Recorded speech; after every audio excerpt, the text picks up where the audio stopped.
अस्सलाम वालेकुम। धरती टीवी न्यूज़ सां गॾु मां आहियां फ़ौज़िया एजाज़। नज़र विझंदासीं हिन वक़्त जी हेडलाइन ते।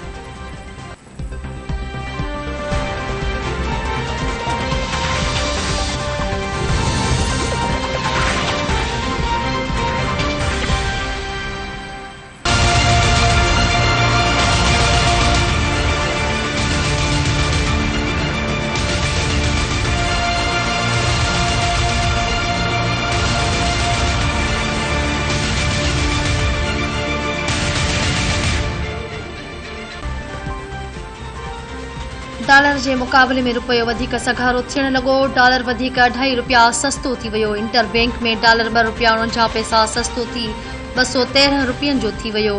ओपन मार्केट में डॉलर 3 रुपया सस्तो थियण बाद 210 रुपयनि जो थी वियो। स्टॉक एक्सचेंज में कारोबार जो रुझान हाकारी रहियो। 100 इंडेक्स में 300 पॉइंट्स खां वधीक जी वाधि।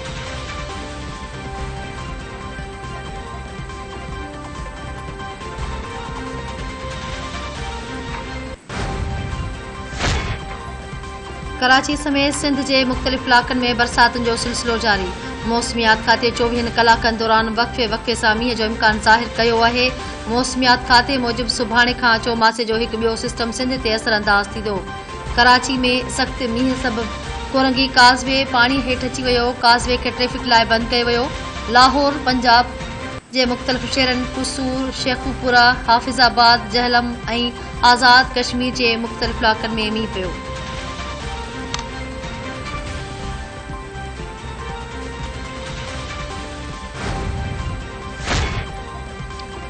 सामुंडी छोलियूं कराची शहर में दाख़िल। माणीपुर जे मुख़्तलिफ़ जॻहियुनि ते समुंड जो पाणी रोडनि रस्तनि ते उतरी आबादी में दाख़िल थी वियो। इंतिज़ामिया कलम 144 लागू कंदे शहरनि खे समुंड किनारे वञण खां रोके छॾियो।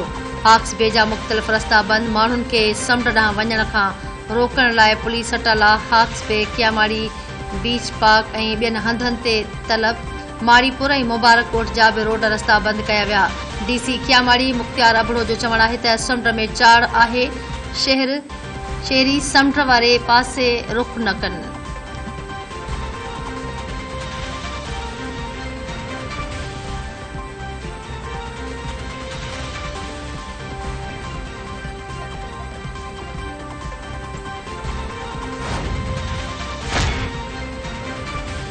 वज़ीर आज़म शहबाज शरीफ़ जी सदारत परॾेही सीड़पकारी बाबति अहम इजलास। वज़ीर आज़म शहबाज शरीफ़ चयो आहे त परॾेही सीड़पकारनि जा मसइला अवलियत जे बुनियाद ते हल कया वञनि।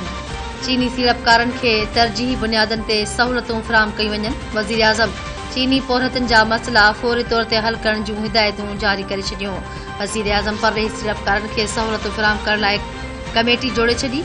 कमेटी 10 ॾींहनि अंदरि वज़ीर आज़म खे रिपोर्ट पेश कंदी।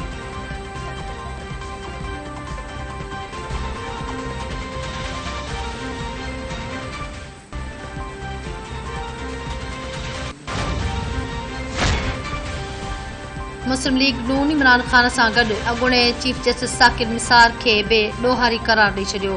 मुस्लिम लीग नून जे अॻवान ऐं वफ़ाक़ी वज़ीर जावेद लतीफ़ लाहौर में प्रेस कॉन्फ्रेंस कंदे चयो आहे त इमरान ख़ान अकेलो ॾोहारी नाहे, साकिब निसार बि सां गॾु मरकज़ी किरदारु आहे। इमरान ख़ान जहिड़ा किरदार मुख़्तलिफ़ दौरनि में पंहिंजो किरदारु अदा कंदा रहंदा आहिनि। संदसि किरदार जे हवाले सां गैर मुल्की अदालत जो फ़ैसिलो अची चुको आहे। गैर मुल्की कंपनियुनि इमरान ख़ान खे फंडिंग छो कई? इस्पताल खे ॾिनल पैसा PTI जे अकाउंट में कीअं मुंतक़िल थिया? रुपए जो क़दुरु वधी रहियो आहे त हिकु दुर एहतिजाज जो सॾु ॾेई रहियो आहे।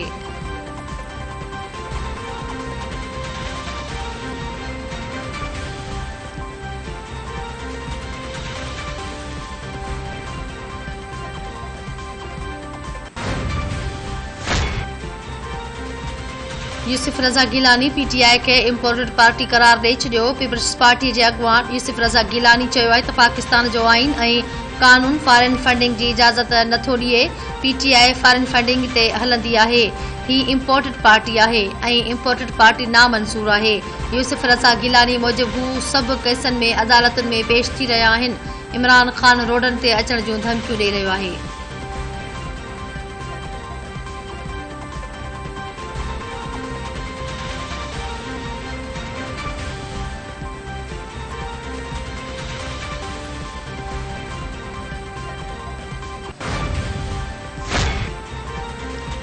इमरान खान जे ॻाल्हियुनि ते रुगो खिली सघिजे थो। पाकिस्तान खे 75 साल पहिरीं आज़ादी मिली हुई, हाणे इमरान खान कहिड़ी आज़ादी चाहे थो।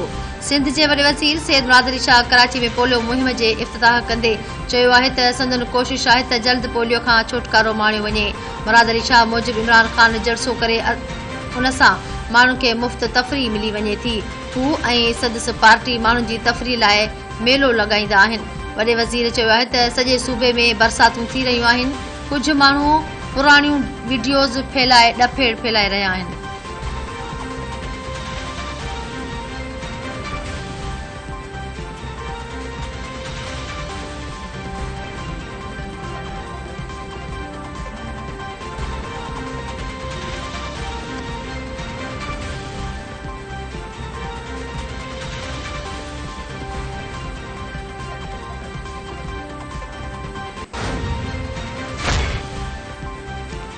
इस्लामाबाद जी अदालत में पीटीआई अॻवान शहबाज़ गिल जी ज़मानत जी दरख़्वास्त ते अदालत धुरियुनि खे दलील तलब करे वरिता।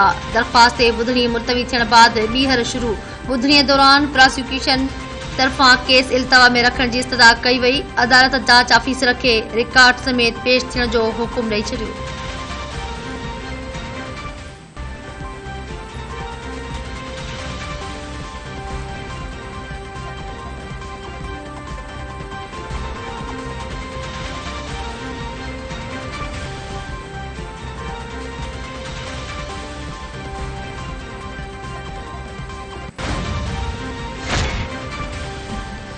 हुकूमत शहबाज़ गिल ते ॿीहर तशद्दुद करणु चाहे थी। पीटीआई अॻवान फवाद चौधरी चयो आहे त शहबाज़ गिल समुंड पार पाकिस्तानी आहे, हू कमज़ोर आहे, उन लाइ पकड़ियो वियो।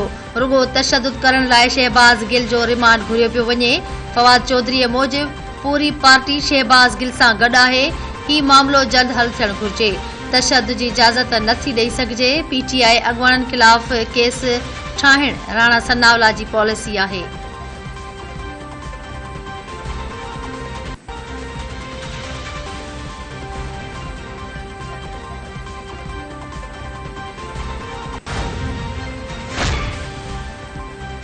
नवाज़ शरीफ़ अचे या न अचे, अहल हुजे या न हुजे, को फ़र्क़ु नथो पवे। अॻूणे वफ़ाक़ी वज़ीर ऐं अवामी मुस्लिम लीग जे सरबराह शेख रशीद पंहिंजे ट्वीट में चयो आहे त नवाज़ शरीफ़ जे सऊदी अरब ऐं लंडन में बीमारी सियासी रियाकारी आहे। शहबाज़ शरीफ़ मीसा खे मईशत बदिरां मीसा खे जमहूरियत करे शफ़ाफ़ इलेक्शन जी तारीख़ तइ करे ऐं फ़ैसिलो क़ौम ते छॾे ॾे। चूंडुनि में देर जमहूरियत जो मौत हूंदो। सियासी टकराव वधी वियो त सियासतदान बि निशाने ते हूंदा।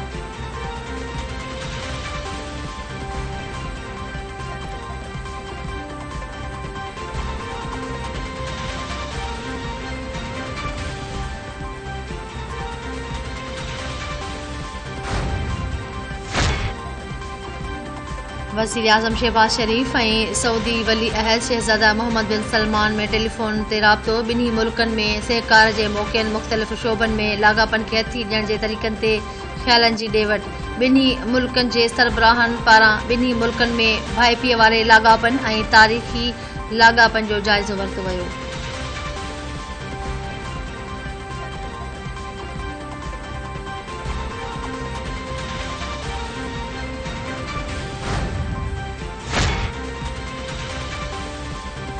उत्तर वज़ीरिस्तान में ॻुझी इतलाह ते फोर्सेस जी कार्रवाई। मीर अली में ऑपरेशन दौरान हिकु दहशतगर्द मारिजी वियो। ISPR मूजिबि दहशतगर्दनि जी मौजूदगीअ जे इतलाह ते ऑपरेशन दौरान हिकु दहशतगर्द कारी समी मारिजी वियो।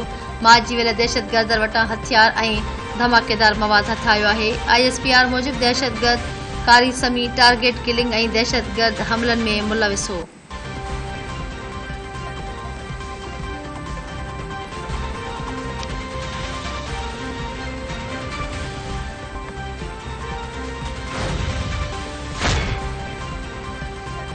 आज़ाद कश्मीर ऐं वालियर कश्मीर में अॼु भारत जे आज़ादीअ जे ॾींहं ते कारो ॾींहुं मल्हायो पियो वञे। वालियर वादी में भारती जो में आज़ादीअ जे मौक़े ते हड़ताल जो सॾु। क़ाबिज़ भारती फ़ौज जी इंसानी हक़नि जे संगीन भञगड़नि ख़िलाफ़ एहतजाजी रैलियूं कढी मुज़ाहिरा करे आलमी बिरादरी जो ध्यानु भारती ज़ुल्मनि ॾांहुं छिकरायो वेंदो।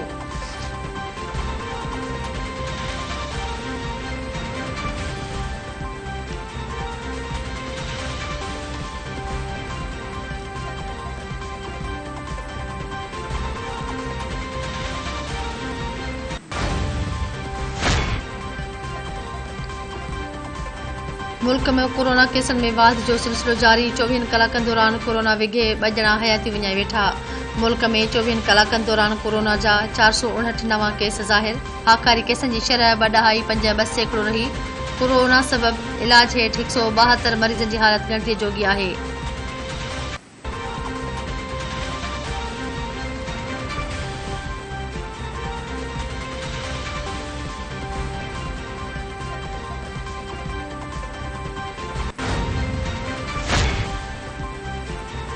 कराची जे मंगोपीर वारे इलाक़े में करंट लॻण सबब 2 पोरहित हयाती विञाए वेठा। नूरानी होटल भरिसां घर अंदर कम कंदे पोरहितनि खे बिजली जो करंट लॻो। हिक जी सुञाणप इमाम बख़्श तौर थी, ॿिए फोती जी सुञाणप न थी सघी।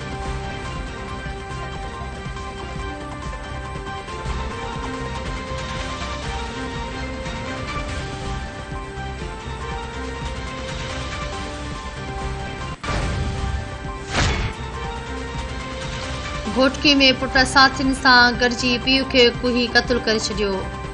रहीम वाली पाड़े में जवाबदार सैफुल्ला ऐं ॿियनि अब्दुल गनीअ जो गलो कपे छॾियो। पुलिस मूजिबि वाक़ियो मिल्कियत जे तकरार तां पेश आयो आहे।